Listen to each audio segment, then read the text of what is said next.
ताज्या घडामोडी पाहिजेत तर मग C24 तास या आपल्या YouTube चॅनलला लाईक करा, शेअर करा, सबस्क्राइब करा आणि बेल आयकॉनवरती क्लिक करायला विसरू नका। राहुरी शहरामधील नामांकित साईराम इलेक्ट्रॉनिक्स अँड बॅटरीज या दालनात तुम्हाला मिळतील सर्व प्रकारच्या इलेक्ट्रॉनिक वस्तू तसेच home appliances.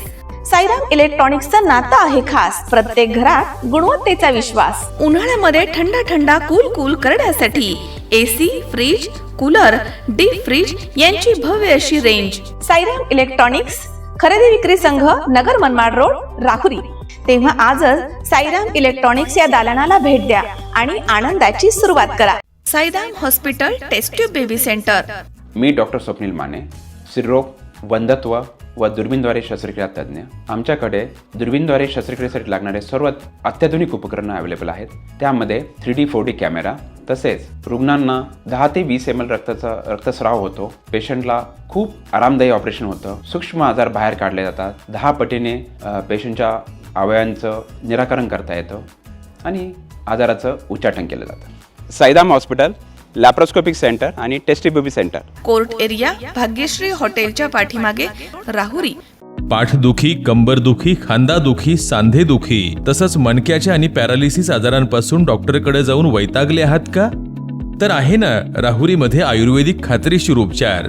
Doctor Melavane hospital and spine care therapy centre, Rahuri bus stand समोर। डॉक्टर केतन धनंजय मेळवणे, संपर्क 9890 42 52 40। 25 वर्षाची परंपरा, डॉक्टर मेळवणे हॉस्पिटल। शेवगाव तालुक्यातील तरुणीच्या आत्महत्या प्रकरणी संबंधित आरोपीवरती तात्काळ गुन्हा दाखल करून अटक करण्यात यावी अशी मागणी करत शेवगाव तालुक्यातील सकल हिंदू समाजाच्या वतीनं DYSP नीरज राजगुरू यांना निवेदन देण्यात आलंय। निवेदनात नमूद करण्यात आलं आहे की संबंधित तरुणीला मानसिक त्रास देण्यात आल्यानं तिने आत्महत्येचं टोकाचं पाऊल उचललं। या प्रकरणी सखोल चौकशी करून दोषींवरती कठोर कारवाई करण्यात यावी तसेच आरोपींना तातडीनं अटक करावी अशी मागणी सकल हिंदू समाजाच्या वतीनं करण्यात आली आहे।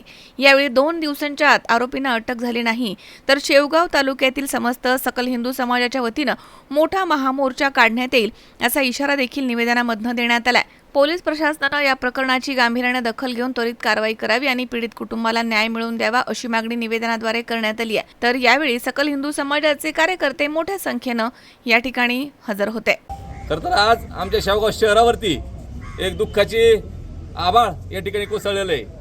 गेल्या काही दिवसापूर्वी आमच्या सकल हिंदू समाजामधली एक मुलगी या ठिकाणी काही लोकांच्या अत्याचाराला बळी या ठिकाणी पडली। या मुलीला अनेक वेळा त्या ठिकाणी मोबाईलच्या माध्यमातून असेल, धमकावून असेल, तिच्यावरती अत्याचार केले गेले, पैशाची मागणी केली गेली आणि वेळ प्रसंगी तिला धर्मांतर कर असं सुद्धा बळजबरीने या ठिकाणी करण्यात आली। या सर्व छळाला कंटाळून या आमच्या मुलीने या ठिकाणी आत्महत्या केलेली आहे। खरं तर ही अतिशय दुर्दैवी घटना या ठिकाणी घडली। गेल्या काही दिवसापासून संबंधित पोलीस विभागाच्या माध्यमात आमचे सर्व हिंदू समाजाचे कार्यकर्ते होते। पोलीस प्रशासनाच्या माध्यमातून अतिशय चांगलं सहकार्य या ठिकाणी मिळालं, त्याचा गुन्हा देखील नोंद झाला। परंतु आज दुर्दैवाची बाब अशी आहे की त्या समोरच्या जे दोषी आहेत त्यांना आतापर्यंत अटक या ठिकाणी झाली नाही।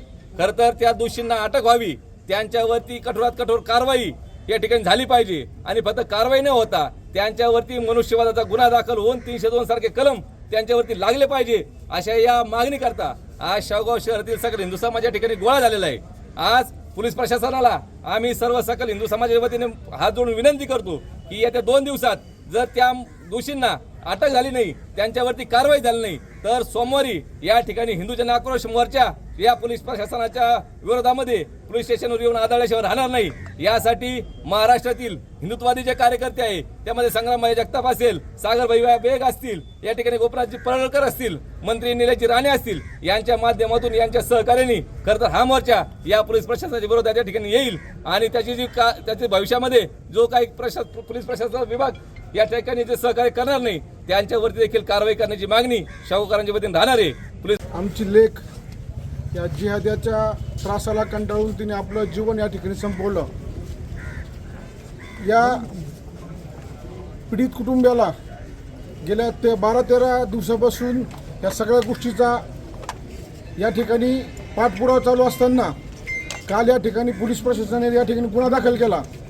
पण आमचं या पोलीस प्रशासनाला असं म्हणणं आहे की त्या जिहादाने ज्या प्रकारे त्या मुलीला त्रास दिलाय, धर्मांतर करण्याचा जबरदस्त दबाव टाकला आहे. या सगळ्या गोष्टीचा विचार करता याच्यामध्ये त्याच्यासोबत असणारे त्याचे आईबाप असतील, त्याच्या कुटुंबातील प्रत्येक सदस्य असेल, त्यांच्यावर देखील आम्ही या ठिकाणी गुन्हा दाखल करून त्यांना सुद्धा या ठिकाणी आरोपी करा अशी आमची मागणी असणार आहे. आणि ज्या पद्धतीने आमची लेख या ठिकाणी संपलेली आहे आणि त्याच पद्धतीने पोलीस प्रशासन त्यांच्यावर कडक कारवाई करून त्यांचं संपूर्ण कुटुंब जेलमध्ये टाकावं. अन्यथा सर्व हिंदू संघटनेच्या वतीनं जे सोमवारी जे आंदोलन करणार आहे त्याच्यात आम्ही इतक्या मोठ्या संख्येने येणार आणि याच्यावर सर्व जबाबदारी प्रशासनाची राहील. तरी त्या जिहाद्याला आणि जिहाद्याला सहकार्य करणाऱ्या त्या प्रत्येक पुढाऱ्यावर सुद्धा या ठिकाणी गुन्हा दाखल झाला पाहिजे. कारण आम्हाला असं कळलंय की जिहाद्याला वाचवण्यासाठी काही पुढारी सुद्धा या ठिकाणी येऊन गेलेत. त्या पुढाऱ्याची देखील चौकशी झाली पाहिजे आणि त्यांच्यावर सुद्धा सहआरोपी करून त्यांना देखील गुन्हा दाखल झाला पाहिजे. आणि यापुढे शहरात अशी जिहाद्याची दादागिरी खपून घेतली जाणार नाही असं मी या ठिकाणी स्पष्ट सांगू इच्छितो. शेवगाव शहरामध्ये एक 10-12 दिवसापूर्वी जे आमची भगिनी जिहाद्याच्या त्रासाला कंटाळून तिने जी आत्महत्या केलेली आहे, तिच्यावर पैशाची मागणी, धर्मांतरासाठी टॉर्चर अशा भरपूर घटना झालेल्या आहे. आम्ही सर्व सकल हिंदू समाजाच्या वतीने जेवढे कार्यकर्ते आहे आम्ही त्याचा पाठपुरावा करून आरोपीचं नाव वगैरे FIR सगळे दाखल केले आहे. पोलीस प्रशासनाला विनंती आहे येत्या 2 ते 3 दिवसामध्ये आरोपीला व त्याला मदत करणारे जेवढे 6 आरोपी यांना जर अटक केली नाही तर सकल हिंदू समाजाच्या वतीने आणि सागर भैया बेग यांच्या मदतीने आम्ही आमच्या पद्धतीने त्या मुलाला शोधून आणू आणि आमच्या पद्धतीने त्याचं काय असेल ते चौरंगा जे छत्रपती शिवाजी महाराज त्यांच्या काळामध्ये महिलांवर अत्याचार झाल्यानंतर जे न्याय देत होते ते न्याय आम्ही सकल हिंदू समाज म्हणून देऊ. आणि त्यापुढे पण पोलिसांनी जर आम्हाला मदत केली नाही तर आमदार संग्राम भाई जगताप असतील, सागर भाई बेग असतील, निलेशजी राणे, गोपीचंदजी पडळकर यांच्या मार्गदर्शनाखाली मोठा हिंदू जन आक्रोश मोर्चा आम्ही शेवगावमध्ये लवकरात लवकर काढणार आहे. जय श्रीराम. संदीप देहाडराय, C24 तास, शेवगाव.